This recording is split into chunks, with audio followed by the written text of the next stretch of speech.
Name and shame that tune.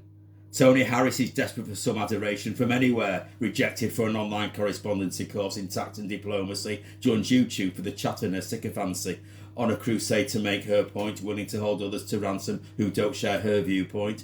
Her failure at Name That Tune has descended to new lows, to writing and complain, not realising her point is entirely mundane, suggesting others with excess knowledge Terry should exclude, only to discover that this has only encouraged everyone to collude. Well, how rude. You say Chris Granton has won too many, certainly of no concern to the die-hard audience in Hackney. You are nothing but a quizzing meanie. You cry it's not fair, he knows too much. You completely misjudged our Chris, but far-fetched she put you under hypnosis. I say you are taking the piss. I wonder, tell me, have you been on the cannabis? Your demands for a rule change has fallen on deaf ears. Your motives are quite insincere. Listen again, dear. Terry makes the rules to which we all adhere. You do very little to endear. It's quite clear you love to interfere.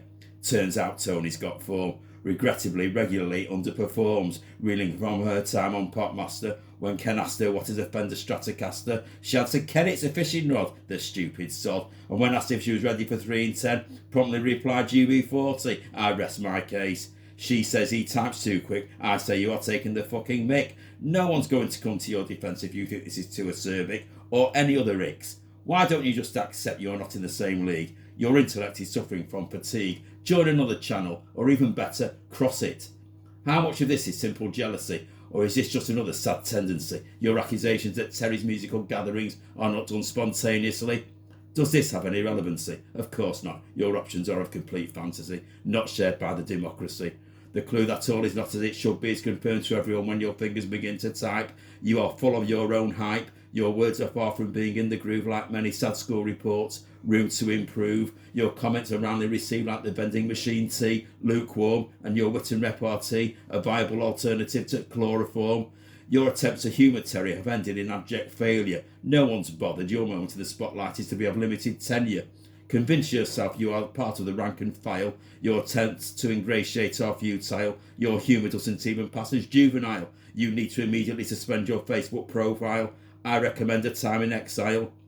With no option, you must return to things you know, no longer so gung-ho, going solo with your daily bottle of Bordeaux. In fact, anything French that you allege to know, the style of Art Nouveau, the miming of Marcel Marceau, silence now by far the best option. You've been given the big heave-ho.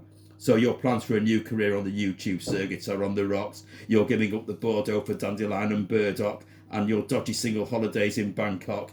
You've been left with shell shock, now planning a new career on TikTok.